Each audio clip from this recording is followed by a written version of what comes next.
Hey, this is Matt once again with about 10 of the videos of the paid requests. This time from George Gallo.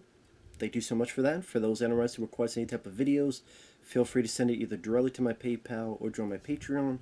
Both links are down below in the info box. It could be a video game playthrough, topic, reaction, commentary, review, re-review, what have you. And this is for a film called Suffrage, a 2023 independent film which is on Amazon to rent for about $5. And it's directed by a guy named Joe Black. It stars Cat Black, which might be his wife. You also have appearances from Daniel Roebuck, which I remember he was in The Fugitive and U.S. Marshals. He was one of the crew that works with Tommy Lee Jones's character. Eric Roberts has a small part, mostly in the third act of the film.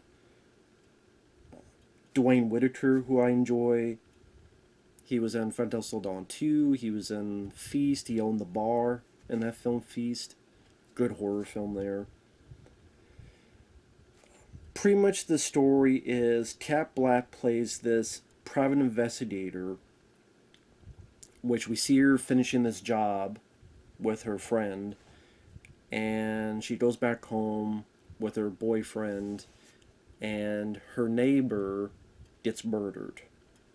Her neighbor was the mother of this actress. And so Cat Black chases the killer down, seems to stab him, kill him. Then she gets framed for it. Although I'm sure, I guess the knife was missing, but the body is there. So you think the body be like, well, look at the way he's dressed. He's not dressed for Halloween. He's dressed like he's trying to hide. But the cops are too stupid to realize that, I guess. Anyway, the cops are looking at her. And one that leads to another. She wants to prove her innocence. Look into the death of this woman. Toss to the daughter, who again is this actress. And goes on from there. And she gets in these little... She meets other people to try to follow through with this investigation. At the end of the day, with this film, check out the trailer. It's on YouTube. If it interests you, again, it's on Amazon. It's definitely a quirky movie. It's definitely a fairly silly movie. I don't know if it's like maybe trying to be the Big Lebowski, but not as good. I wasn't a fan of this film. I gotta admit, I was not a fan of this movie. I thought... The one positive I'll say, I really like Cat Black, who is the lead. She had this kind of Jersey type of attitude to her. She was fairly natural. She had a spunk, a spark with her attitude. I definitely think she could do a lot of stuff in the business. I definitely should think she has some talent. She's good with humor. It's definitely a low budget movie. You tell by how sometimes it's shot with handheld, the video quality. But at the same time, I understand it was only made for a couple $1,000, so credit anyone who gets a movie made with that low of a budget.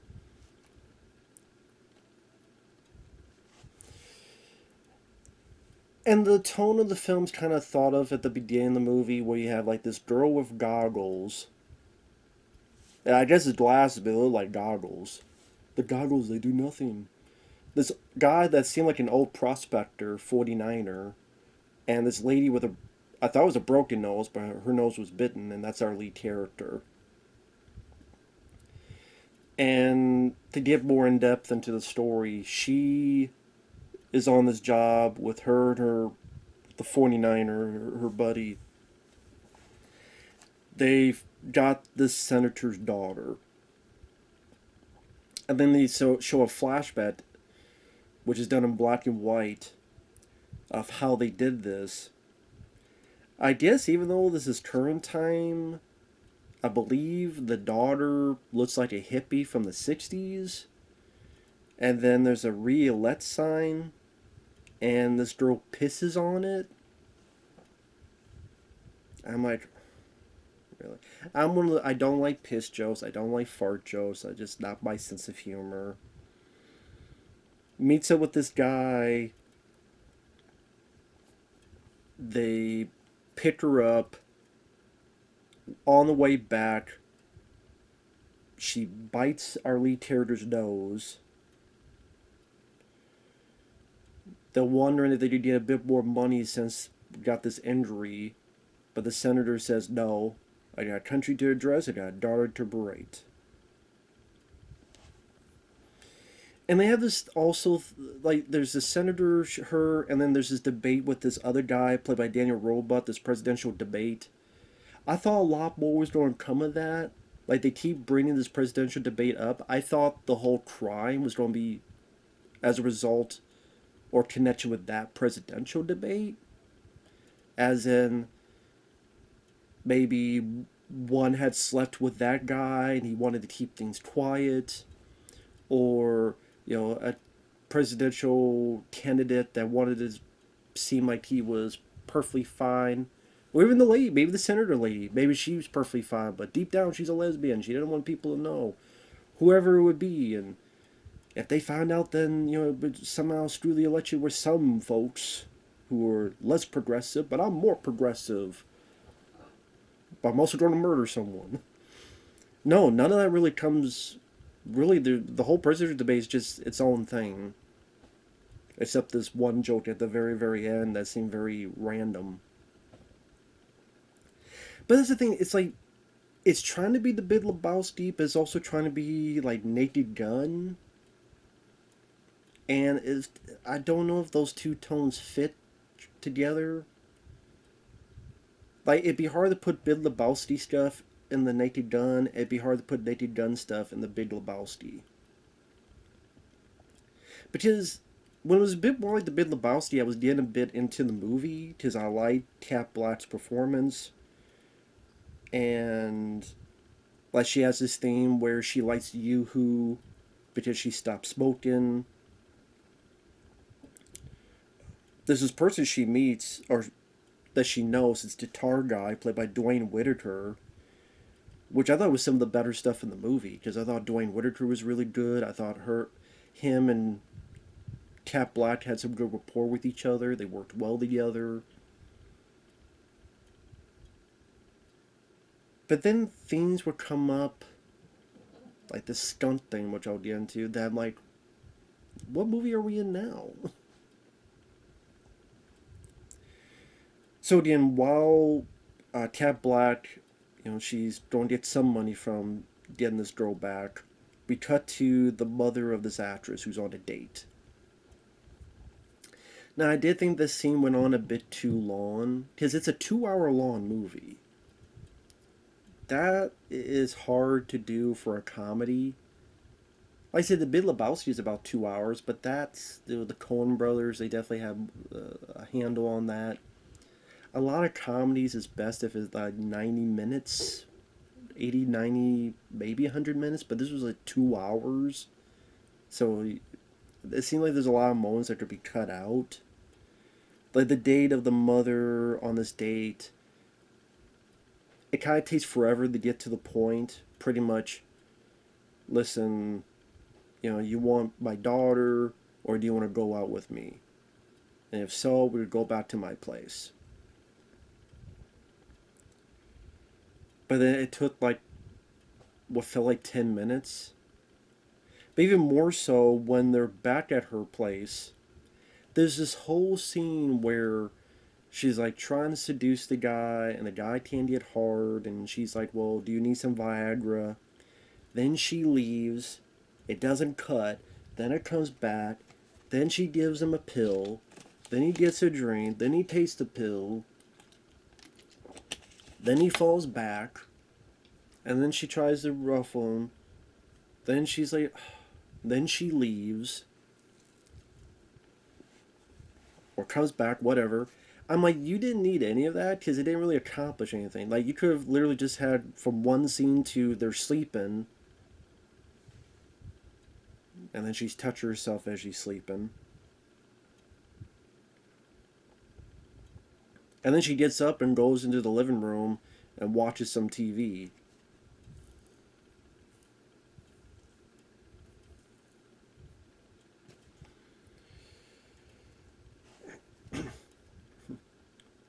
Oh, it just seemed like it was just taking a long time to get somewhere. I don't know if all this stuff was really needed for that. And on the other side, the PI, she goes on her. She gets to her boyfriend who's at this bar. I do think it was funny that she still has the bloody shirt on. She didn't change it. I guess because she was late for the date. But at the same time, I'm sure the guy will understand, like, listen, I'm late for the date, but let me put it this way. Either you come with a bloody shirt or you change it. If you need to change, I'm fine with you being a bit late for the date. Okay. And she turned and called because her phone was broken.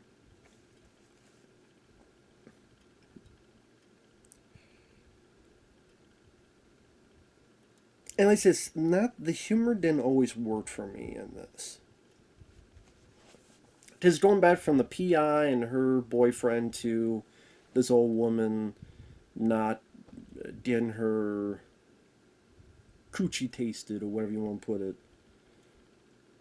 And the PI lady, certain dialogue is like, my vagina don't have a specific taste or something? I'm like, I don't know. What do you want me to say? And like she farts in bed. Again, I'm not really a fart joke type of guy. But again, with Cat Blight, like there's some line she says that has a fun ring to it that gets her personality to be jovial and not sarcastic, but again, her attitude I liked. Like, come on, I can at least walk you down, so not let you do the walk of shame alone. Huh? That commitment enough, huh? Is that commitment enough? To not let you do the walk of shame to the car alone, eh? Eh? Like, she's very playful. So she definitely makes for a likable protagonist. So cut to the old woman, she goes back in bed, and then someone comes up, slices her throat. The guy in bed's like, ah, ah, ah. The killer jumps out the window. The neighbor, the PI, sees this, runs after it.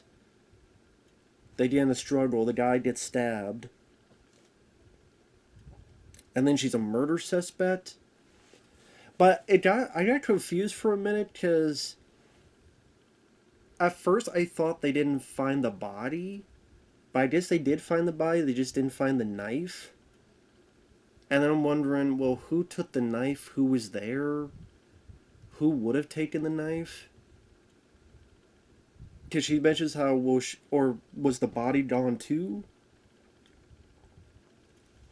Because the way the cops talk about is, you have these two cops that I thought were really irritating cops. I thought they were really annoying. And one was like trying to be helpful and the other's being very gruff. I guess the knife was missing.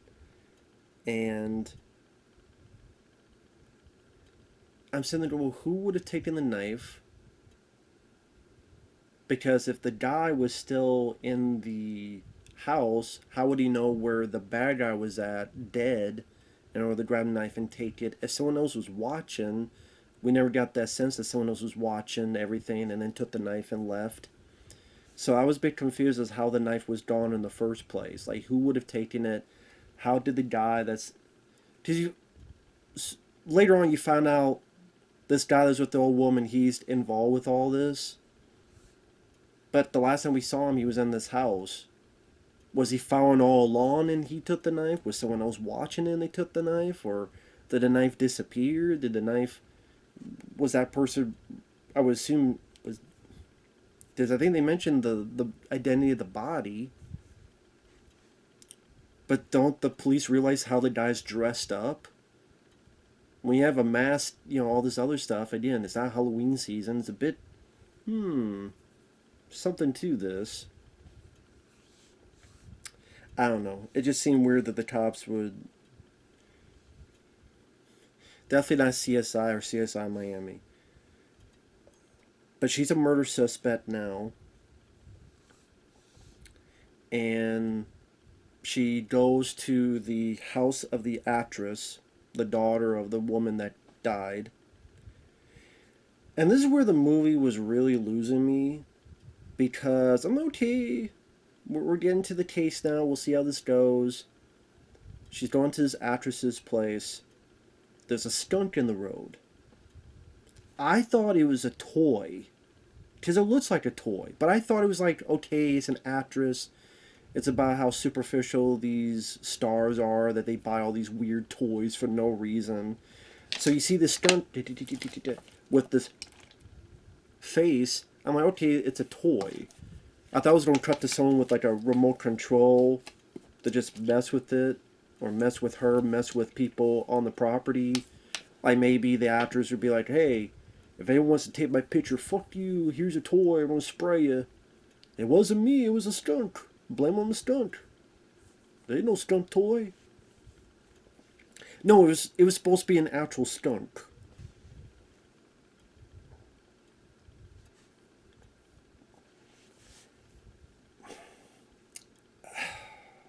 And that's why I was a bit confused at first. But even the way it rolls around like it's on wheels and stuff, and then the skunk sprays her. I'm like, what the fuck is this? Very, very silly. So she meets I would assume it's the actress, who was doing some like water aerobics. And, I mean, I don't want to be mean, but she had these bikinis on, and to the quote Ford Farrell, you need to shave when you get out of the house, and I don't mean your legs. Because, like, we see a shot of her, and it's like, hair, and, I mean, I know I shouldn't be mean about that, but at the same time, like, well, she's an actress. She probably would have that shaved.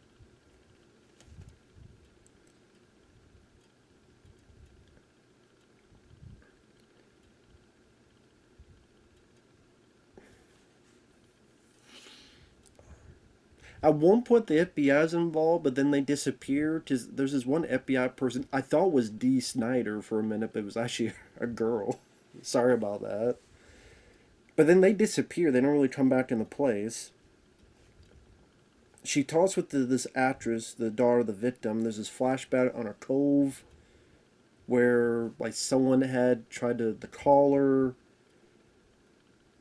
to try to get her to be part of this movie, but she didn't want to do the movie.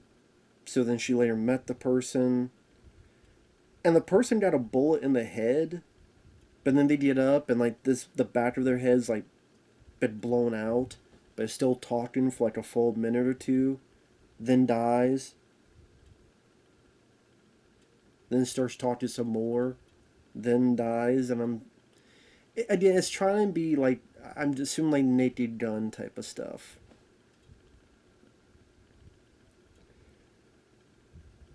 I think the actress says, "You got me, Michael," but there's no emotion. And I hate to say it, the person that's playing the actress is like the worst actor in the movie. I mean, Cat Black was a better actress. I'm sorry, I don't know. When she said a line, "You've got me, Michael," there was like no emotion to her performance.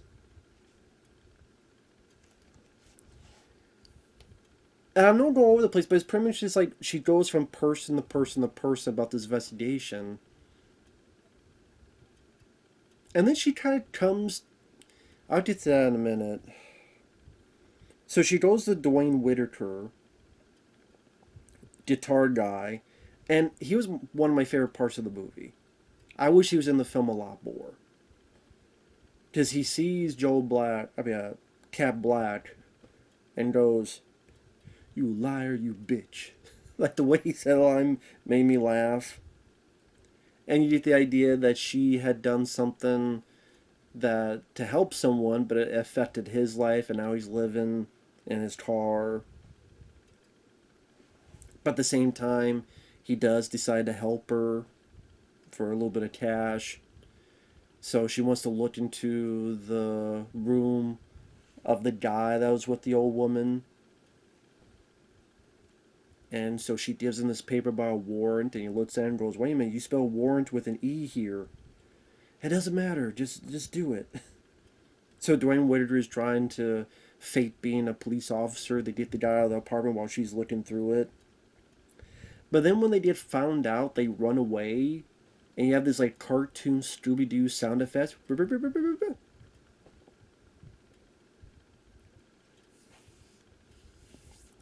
And again, ideas for me with the way some parts of this film was,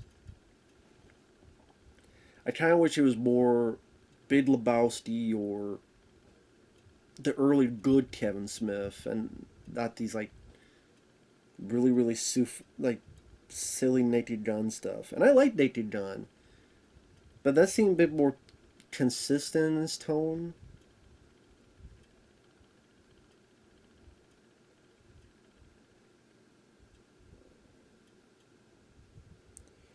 I actually thought Dwayne Whitaker gave a rather sweet performance because he says, "Hey, thanks for letting me be a part of this," and she's like, "I used you." Yeah, but still nice to be thought of. I thought it was rather sweet, and I thought, wow, I want to see more of these two together as a team. But sadly, he doesn't come back in the movie.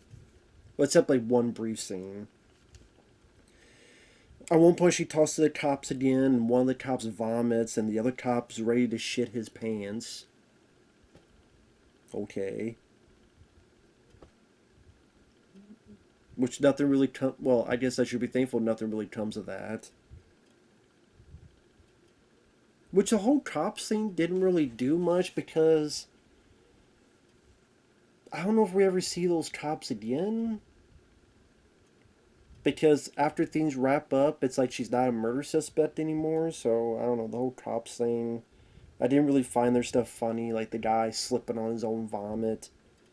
It's like trying to be like a bit of trauma humor, and I hate trauma. I despise trauma. At one point, her card gets stolen. She sees that old prospector looking guy, and then he dies. I thought he died of a heart attack. Now, she says that they killed him. I don't remember how. Like, did they poison him or something? I didn't really understand how that all went about. I'm sure that's my own fault. Anyway, she gets with someone. They go to this big writer, and it's played by Eric Roberts. And I do love Eric Roberts. Loved him in the films like The Ambulance, and even films like The Expendables. He has said that he does movies just he likes being on set, even for a day or so. He just loves to work. People who met him conventions, they mention that. I think it's just like I see Eric Roberts, I'm just sad. Just this guy had so much potential, and there's so many other like big projects he could have done, and now we just take whatever work he can. I mean, hey, if he loves to work, he loves to work, but I don't know. It seemed like there was a lot of missed potential for Eric Roberts to do, bigger things. But I guess he's doing a biopic about a senator. He tells about how themes are like diapers. And then somehow during that, the lead girl like gets a epiphany of who the killer is. I didn't really understand how she got that epiphany. I thought the movie was going to show like how she reached this epiphany, but it didn't really do that. So even I was confused. Like, how did she know this was the killer? This person, who you find out was this fan, not fan, but this other person that is the girlfriend of the guy that was with the actress's mother. And I think there was like one scene we saw pictures of her on a locker, like one scene, and like I said, I didn't really understand how she came to that epiphany. And then this random bit of business, I thought Amazon screwed up. Because I was watching on that, I thought Amazon screwed up, and they fucked up the movie. Because all of a sudden now it's just these parking enforcers being murdered. And there's blood, and people get their heads smashed open. Bikers are coming up and giving drive-bys to parking attendants. I'm like, what the fuck is going on? What happened? What movie am I in now? And then, oh, we're in the same movie, and on the radio it says parking enforcers have been murdered. I'm like, what does this have to do with anything? Was there ever anything in the movie before about parking enforcers? It didn't really get into the plot. It didn't really delve into the story. It didn't relate to anything. Like, you could have just had, like, I don't know, someone in Barney the Dinosaur kicking a, someone in the nuts during a McDonald's fast food wait around. I don't know. Could have had, I don't know, a guy in a damn Star Trek uniform punching a guy in a Luke Skywalker cosplay all of a sudden. It just seemed to come out of the blue. I didn't know what the hell was going on.